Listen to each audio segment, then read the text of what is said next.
Hello, students of statics. This is Dr. Dan Baker, and today we're going to be talking about cross products. Now, cross products are going to be leading into talking about moments or torque, and so we'll get to that in the next video. But for now, let's talk about this math tool, which is cross products. You may remember when we talked about dot products that I mentioned that there's two different ways to multiply vectors. One is a dot product. Dot products find the amount of one vector parallel to another, and then a cross product finds out how much of one vector is perpendicular to the other.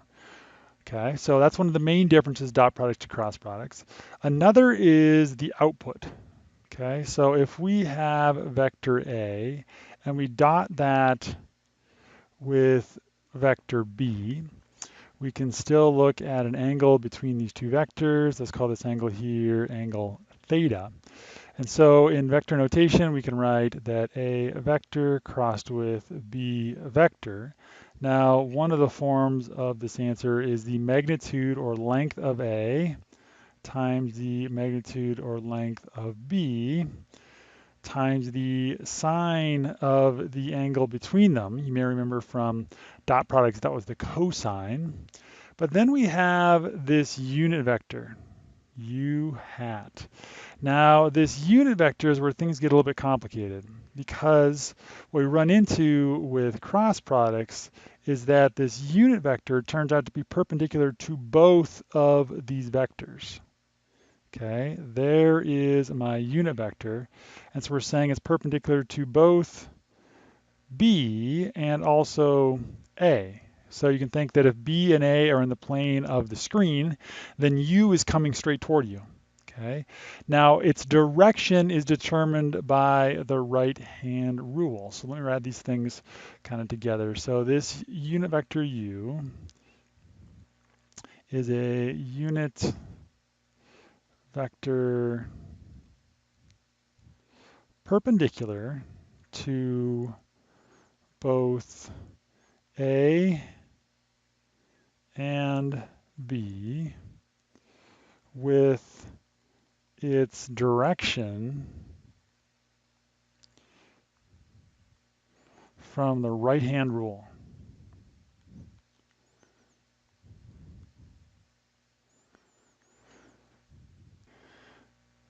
Now, the way I often will think about the right-hand rule is using what I think of as the slide and curl method. And in order to do the right-hand rule in this direction, I think it's easiest to put vectors tip to tail instead of tail to tail. So if we took vector B and I basically drew it over here, creating a parallelogram, so there is B vector, and I want to cross A into B, you can think about sliding your fingers. So if I think about sliding my hand, I'll draw my right hand, my thumb, my pinky. Okay, so I'm sliding my fingers along A. And then you need to rotate your wrist so that you can curl your fingers. So this is like the back of my hand. Now if I draw the top of it, I'm going to have my wrist and my fingers curled around in this direction right here. And my right thumb will be coming up. Right, so there's my wrist, and my thumb is pointing upwards. And so basically I'm saying that A crossed into B, because I've slid my fingers along A, curled them into B, I get positive from the right-hand rule. And if we did this the other way around and crossed B into A, I could draw that actually up here on this leg, and so I'll call this A prime and B prime, just because I have moved their lines of action. So that if I cross B into A, and so you slide your fingers along B, right? So slide and then curl them into A. Curl them into A is basically talking about that if A you think of as like a force vector, it's pushing your fingers around, then your hand, your right hand would look like this, and they're going to curl in this direction here. Now, if you curl your fingers in that direction I've shown, your thumb on your right hand needs to be going down into the board. Okay, so your thumb is hidden down there underneath and it's pointing down. So either into the board or the screen, however you think about that. And that is how I do the slide and curl method. You can take a look at your textbook. It discusses in more detail the three-finger method. It's actually not one that I use very commonly. But do figure out one solid technique to do a cross product. And that's kind of, I talk about a manual cross product in order to determine the sign, the direction of a moment and or the direction of a cross product as we're talking about right here. Okay. So that's the idea of its direction from a right-hand rule. And one of the ways that we can apply this is we are going to cross our unit vectors, I hat, j hat, and k hat. Now, hopefully you remember if I draw these in a right-hand coordinate system, we could write this is I hat, and if I hat is going to the right, we could draw j hat going up. If we assume both these are in the plane of the page, crossing I hat into j hat always gives us a positive k hat. And you remember, as we talked about in chapter 2, that this is how we defined a right-hand coordinate system, right? That x crossed into y, so x-axis, y-axis, and z-axis, that x crossed into y is always a positive z. Now, another way that we could draw this is with what I call a cross product circle, and that would look like this. If I have I hat, I like drawing it in a positive right-hand rule direction, so I would put j hat there and k hat here. So if I go around the circle in the positive right-hand rule direction, this would be a positive. So I hat into j hat is a positive k hat into I hat is a positive j hat, and so forth. And if I go in the opposite direction, which would be negative from the right-hand rule, so an I hat into a k hat is negative, a k hat into a j hat is negative, and a j hat into an I hat is negative. Okay, so I call that a right-hand rule circle or a unit vector circle as you're thinking about that. So either one of these techniques should work as you try to relate your unit vectors. So looking at all these unit vector combinations, we'll start here with I hat crossed with I hat, because none of I hat is perpendicular to I hat, which is what a cross product does. We end up getting a 0 value for that cross product. And then if we start here with J hat crossed with I hat, we end up getting a value of negative K hat. And then K hat crossed with I hat, we end up with a value of J hat.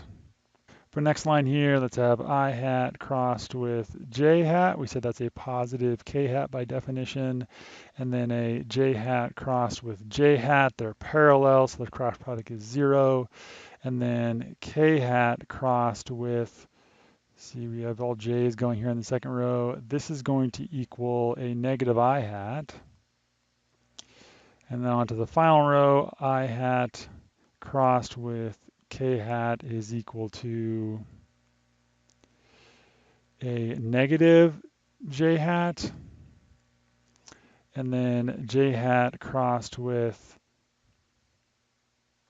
a k hat, that is equal to an I hat, and then finally the parallel k hat crossed with k hat is equal to 0.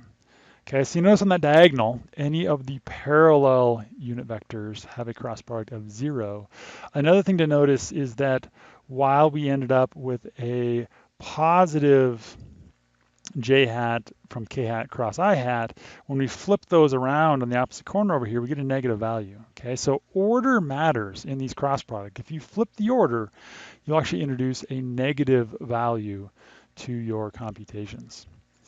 So one of the tools that we use in order to compute cross products in a very robust way, especially as we get into a three-dimensional cross product, are what are called determinants. Okay, so a determinant is related to matrices, and essentially it's the determinant of a matrix. So if we look at notation, we often use, or we should use, these kind of bent-in rectangular brackets for defining a matrix. And then straight up and down lines are going to tell us we need to take a determinant.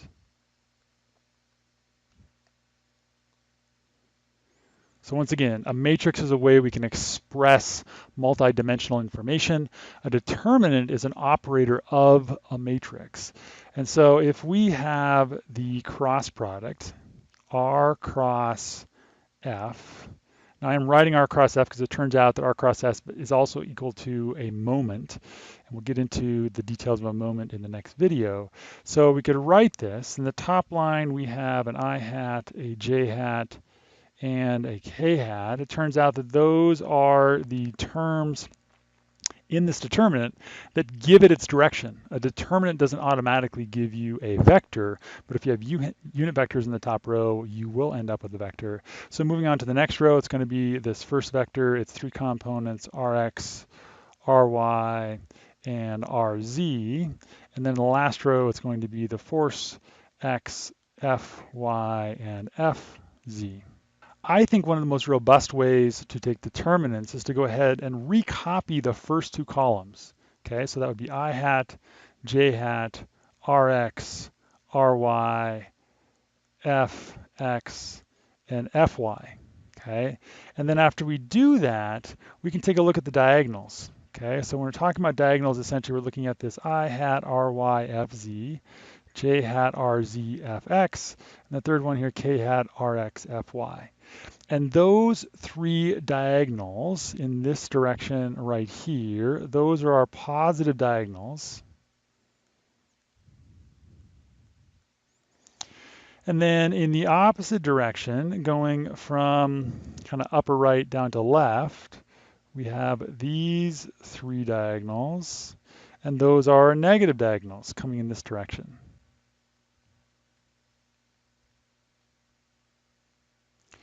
Now, hopefully that's a bit of a review because you've hopefully seen determinants before in something in some math class, maybe in high school, maybe in calculus in college. But another way that we can compute our matrices, you may be more familiar with this one, is that we take our matrix, and I'll recopy these values in here, I hat, J hat, and K hat, Rx, Ry, Rz, Fx, Fy, and Fz. And just to emphasize that these are the exact same components we computed in chapter 2. We're just not going to be doing an operation on them.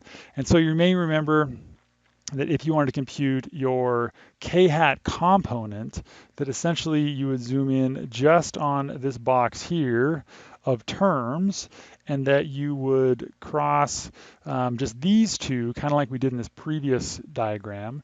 And so in this case, we would have a positive diagonal, the product of Rx and Fy, and we'd subtract off of that this diagonal here, Ry, Fx. So that would be the negative component.